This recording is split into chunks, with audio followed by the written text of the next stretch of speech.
Hello, and welcome to Dyslexia Devoted, the podcast dedicated to building awareness, understanding, and strategies to help those with dyslexia. I'm your host, Lisa Parnello, dyslexia therapist and founder of Parnello Education Services. Join me as we dive into today's episode of Dyslexia Devoted. Hello, and welcome to episode 99 of Dyslexia Devoted, which means we are just one short week away from the 100th episode. I'm so excited since I never knew we would make it this far. There were approximately 10 listeners when I first started this podcast, and now we're up to hundreds of listeners every week. We have surpassed 18,000 downloads. I actually haven't looked lately because I don't actually do this for the metrics of exactly how many, and I know I really should. And you would think, since we're about to approach our 100th episode, that I have all my things together if I know exactly what's going to come next. I don't.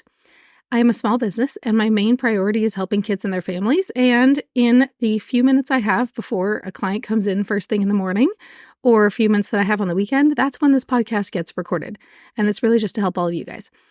So, I do know there will be a special giveaway of 5 courses from my online course selection, so you can pick any of the courses if you are one of the winners, and right now, there's going to be at least 5 winners, but I don't actually have a complete plan as to what all will be included in our 100th episode.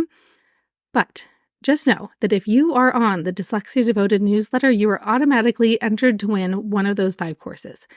If you are not getting the Dyslexia Devoted newsletter, it's linked down in the show notes where you're listening to this right now, or go to parnelloeducation.com/email, and you will be able to sign up right there. And if you are on the newsletter list, and I go ahead and do the drawing, it is randomly selected on whoever is subscribed to that Dyslexia Devoted newsletter, and you could win any of the courses. So whether it's the educator course or the parent course or one of the workshops, whatever it is that you want to learn a little bit more about. Okay, for episode number 99's topic, it is fast approaching that we are about to hit summer, which means lots of families are looking for tutors during the summer. But not all tutors are created equally. I'm going to preface this by saying this is not one big advertisement to come sign up with me for tutoring, because my schedule is actually quite full. There's just like tiny wiggle rooms for the kids who are pretty much already been offered a spot, and that's it. This is really just to help parents and educators learn a little bit more how tutoring works, because there's a pretty wide range when you hire somebody to be a tutor on what that could possibly look like. And I'll be honest, I worked at schools for a long time and didn't honestly know the difference between what happens when you pick a tutor from different places. So I'm sharing my knowledge of all the things I've learned. Since I've been in the world of private tutoring for long enough, I've learned a lot over these last 7 years, 7.5, I don't know. It's actually longer than that if you count the times I was driving in my car from house to house. It's definitely closer to 8 or 9 years now. It's been a long time. You know, if you're an educator, the world of tutoring is a way to make your income an actual livable salary, because everybody knows teachers are not paid nearly enough, especially when you work for nonprofits, and therefore everyone needs a second job. So in this last 7, 8, 9 years that I'm choosing not to count right now, that I've done tutoring, I've learned a lot in terms of what it is when somebody says they're a tutor. So I'm going to break it down into 3 big categories. 1 is a tutor, 2 is a tutoring center, and 3 is an educational therapist or specialist. So for today's episode, let's break down the details of each of those. So before we jump into episode 99, though, I really want you guys to be part of episode 100. I have been kind of talking to myself for the last 99 episodes, and I would really love to hear from you guys. And if you go to parnelloeducation.com/speak, you can leave me a voice message and tell me what you've really liked and enjoyed or what you've learned from these last 99 episodes. And I would love to share some of your guys' stories. If you would like to make your voice note public and would like other people to hear it, just say, yes, I approve for you to use this on the podcast. If not, I might just take some quotes and me do the talking, not record your voice for everyone else to hear. And I would love to share with everyone else what some of your favorite episodes are or what you've learned from this podcast, because I greatly appreciate you and I want to hear from you. So share in the 100th episode celebration by going to parnelloeducation.com/speak and leave a message for me. I would love to hear it. So let's jump on in and talk about those 3 different kinds of tutors that you might be finding this summer. First, tutor. This is the broadest term in the entire planet. Someone can call themselves a tutor no matter what they do. They could be a high schooler who is peer tutoring other kids their age. They could be a college kid who's tutoring kids younger than them, like in high school. For example, a kid who's really good in math can be tutoring math to younger kids for classes that person has already taken and did a good job in. A tutor could be somebody who just happens to be really good at a particular subject. For example, somebody who's fluent in Spanish might make for a really great Spanish tutor, even though they are not necessarily a trained educator or teacher. And at the same time, someone might have a tutoring business that is an actual dyslexia specialist, dyslexia therapist, somebody who has a very clear degree and certification and training. So there's a really wide range, and we'll go deeper into what that certification specialist kind of training is when we get into the third section. So we'll get there later. So the big thing is, if somebody says they're a tutor, you need to ask what is their training or certification, because the answer could be far and wide. It could be that they have no teaching credential whatsoever and no training as a tutor or specialist. They could just be kind of good at it and decided to make it their little side hustle, but don't have actual formal training. And that might be fine for a kid who just needs help with their homework, for example. So if you need to stop some homework battles in your house, because I can't even tell you the number of kids that I've tutored over the years whose parents are teachers, but there's just something different about going to your tutor compared to mom or dad. And there's a lot less battles. There's one mom who said, "You are worth every penny and worth the sanity in my household." And not because that person can't teach their child what I'm teaching them. They actually probably could do a perfectly fine job of it.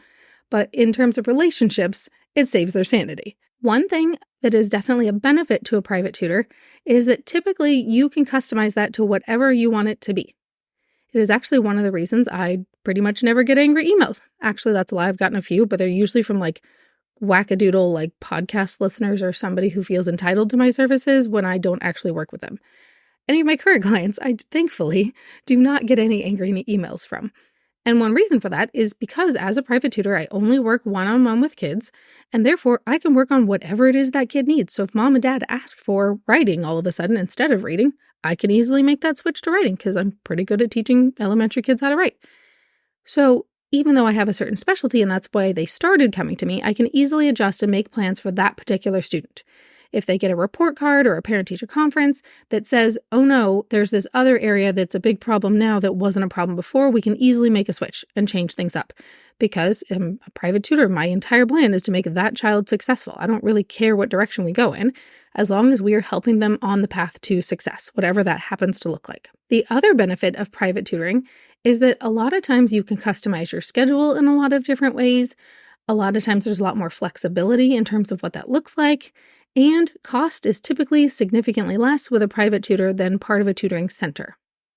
And that's kind of funny, though, because a lot of times private tutors have more training and certifications than people who work for tutoring centers. I'll get to that in a minute. But you really have to ask, because like I said earlier, some private tutors don't have any extra training. And I've heard several tutors say, "Yeah, no one's even asked me about my certifications." There's somebody that I know that was charging an insane amount of money, like $200 an hour or something, and she had none of the training or certifications that I had. And it was one of those things where she's like, "Well, nobody ever asked. They just assumed that I knew what I was doing because I was a certified teacher. They just assumed I was, trained in dyslexia and stuff too. And I've been able to get away with it because nobody asked." And that's absolutely not the norm. Most teachers give far more than they should for far less than they should. But every once in a while, there's a few people who try to take advantage of the system, and they've learned what they can get away with because parents are ignorant and don't know what questions to ask. So make sure if you're hiring a tutor, you ask what their training is. Or like me, I don't like talking about all of it because it feels very braggy and that's not my personality. So I just have it all listed on my website, all of the training and certifications I have because I'm a nerd. And when I get stressed out in life, I take classes because that's what I do. And so I have it all very clearly listed on my website, all the training and certifications that I have. So making sure that you ask, what are the qualifications of this tutor you're hiring? Is it somebody who just graduated high school or college? Do they have a degree in a specific specialty and that's what you need your child to get successful in? Are they a fully certified teacher? Do they have additional certifications like educational therapy or dyslexia specialist, that kind of thing? So be sure to ask those questions. Now, the third category is tutoring center. Sometimes these tutoring centers get a lot of credit because the names that they have are very popular or they have TV commercials or things like that. A lot of times tutoring centers have their own proprietary curriculum that they use and that they brag about how great their curriculum is. One of the things is a lot of times it costs more because they have a huge overhead of expenses to rent these really big buildings and to pay for those expensive commercials and all these things that make the cost of doing business a lot more expensive. So a lot of times the price per hour is actually much more expensive at a tutoring center than it is doing private practice. So I was comparing rates and I was looking at how much some of these places cost, and I was dumbfounded because I also know how much training these people get. A lot of times it's like a college kid that went through like 2 or 3 weeks of training before summer started, and then these families are getting charged $20,000 for a summer of dyslexia tutoring. So that's definitely something you have to ask about, because for me, being a dyslexia therapist, I've had hundreds and hundreds of hours of training with, people watching my teaching, critiquing my teaching, giving me feedback. How can I teach this better? And I've done 3 different practicums. So if you don't know, practicum is basically free work. And you do teaching and in the field, and then somebody provides real-time feedback and telling you how you could do it better. And you work with one child for hundreds of hours a year per practicum. Or one of them was a group practicum, so it was how can I teach groups of children using dyslexia strategies all at one time. So these are really big questions you have to ask, because you assume that if you're going to a center that says they're for dyslexia, that the educators there have had that level of training. You would think if you're spending $20,000 that you better have some expert tutors who've been doing this for years and years and have some really high level training. But sometimes that's not actually the case. Sometimes these people are making like $25 an hour. So the tutor that you have hired and is working with your child isn't actually seeing a lot of that money. It's going to the tutoring center, and it's going to the cost of the tutoring center for the insurance and the building and the rent and whatever else they pay for. I don't know. I don't have a center that big. I have a teeny tiny office. But one thing that they do offer is availability, because a lot of private tutors don't have an endless supply of hours in their day, versus these big tutoring centers can hire 20 tutors just for the summer and get in a whole bunch of new clients and be able to take them on for the summer and be able to make these big promises of what they can achieve in one summer. On the flip side, I do know of some smaller tutoring centers and even some larger ones that really hire certified educators. And they have people who have gone through the full year or 2 years or 3 years of the intensive training to become a tutor for dyslexia or whatever the learning difference is. And they've had those practicum hours and they've had all this ongoing extra training. And so that's really where you just have to ask the questions of what level of certification do these educators have? Is it, a college kid who ended up going through 2 or 3 weeks of training at the beginning of the summer? Or is it somebody who has had years of training with ongoing practicum and things like that that have really made them hone in on their skills? Because I do have friends who are in businesses like mine that have more kids than they can serve, and then they start hiring more tutors who are also fully certified in their program. So make sure you ask the questions, because you don't actually always know what you're going to get. Even in schools. Public schools, for example, you have to have a teaching credential, but sometimes it becomes an emergency credential, something like that. But did you know in private schools, a lot of times they are not actually required to have a teaching credential? I've worked at 2 different private schools, and I can tell you there definitely were teachers on staff that were not actually fully certified teachers who didn't have teaching credentials. Because it's easy to assume when they charge a lot of money that they must be the expert, that they are worth that much money. And that's not always the case. Sometimes you're paying a whole lot of money for subpar quality. All right, so the last one is dyslexia specialist or dyslexia therapist, or there's CALT, which is the Certified Academic Language Therapist, CALT, or there is the Association of Educational Therapists, which is also a training program that certifies educators to work with kids with more complex learning differences as well. My point is, these terms all mean that this person has gone through years of additional training. So that could look like many different things. So for me, that looked like a degree in elementary education, another degree in special education, and then additional training on dyslexia therapy after those degrees. So a lot of different paths that people can take, and they don't always all look the same. And part of it depends on where you live, because I know a lot of people when I've gone to IDA are CALT certified, CALT, and that's not actually a certification many people out here in California have. I think it might be like a location dependent thing of there's not actually a lot of training programs where we are over here. So that could honestly be part of it. And I know when I got trained, I had to physically fly in a plane to go across the country to get a lot of my training. The wonders of the pandemic is a lot of companies have actually switched to some online training, so they're more accessible now. For a long time, it was actually really difficult to get fully certified to help kids with dyslexia be successful. And the training can go by a lot of different names. So I'm considered a Wilson dyslexia therapist, but I also have my series certification, which is called a structured literacy dyslexia specialist or something. There's a lot of letters in that one. Yes, I fully admit I should know the acronyms to my own certifications, but there's just too many letters and they all sound very similar. Either way, the title is either dyslexia specialist or dyslexia therapist, depending on which credential you're looking at.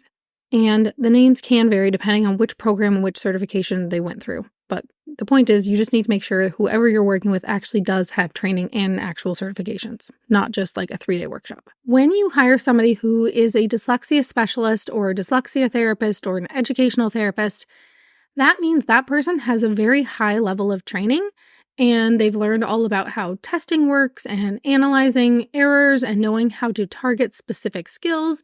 And it's not just this program where you buy it in a box and then lesson 1, lesson 2, lesson 3, lesson 4, and we move on. I've actually had a few kids who come from an Orrin Gillingham-based program, but it's kind of in a box, and there really is a lesson 1, lesson 2, lesson 3.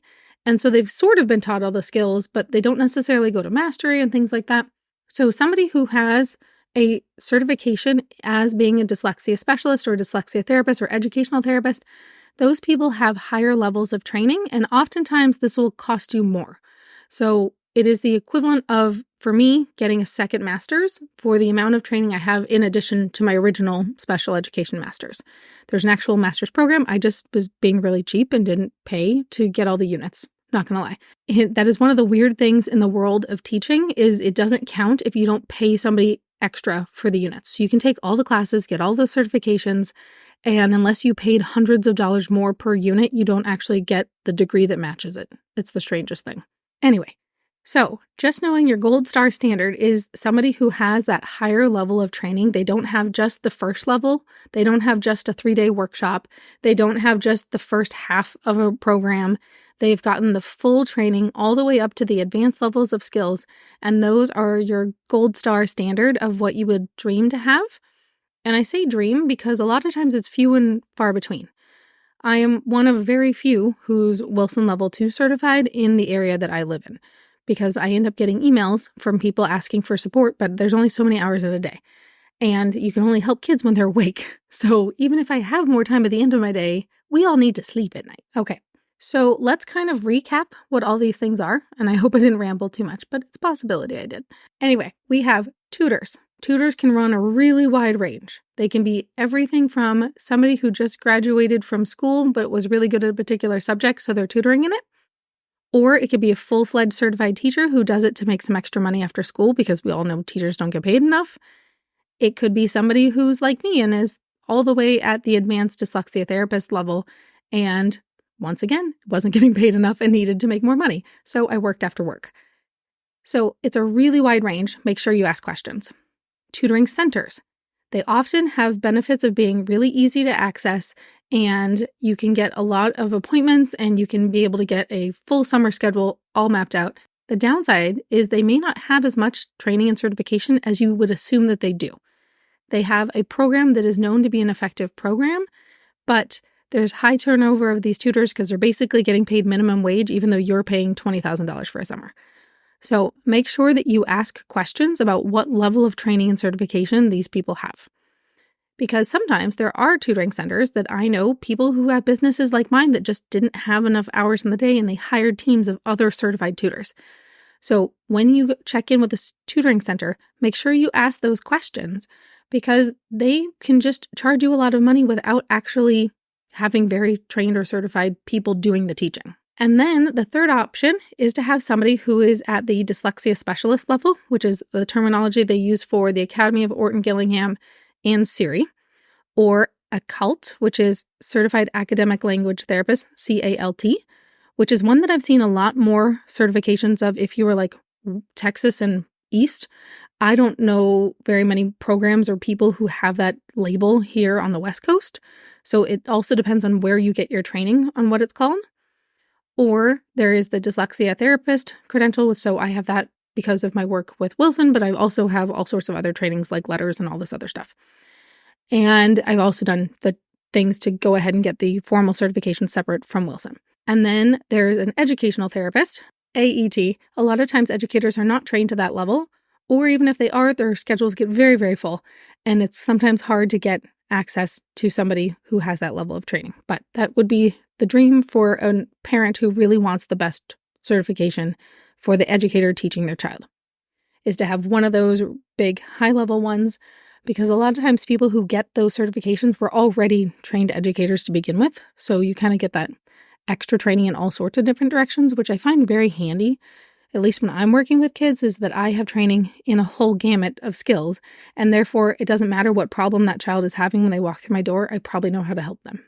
And every once in a while, I don't have a pile of educator friends who I can call and be like, please, give me some suggestions. I've tried everything in my toolbox. What do you got? Because once you hit the nerdy levels of education that I'm in, we have a whole pile of friends who also are experts in different little genres. All right, that's it for today. I hope you enjoyed this week's episode. Don't forget to go sign up for the Dyslexia Devoted newsletter if you're not already on it, parnelloeducation.com/email, because I will be picking at least 5 lucky winners who are on that email list this week for our 100th episode. Those 5 winners will get to pick from my online courses and workshops which one is the most valuable to them that they would love to win. If you would like to be part of that 100th episode, feel free to leave me a message this week at parnelloeducation.com/speak to tell me something you have greatly enjoyed learning about in these first 100 episodes. And if you are listening to this at a later date, yes, you can still leave me a message. I'll get it either way. That's it for today. I'll see you next time for the 100th episode of Dyslexia Devoted.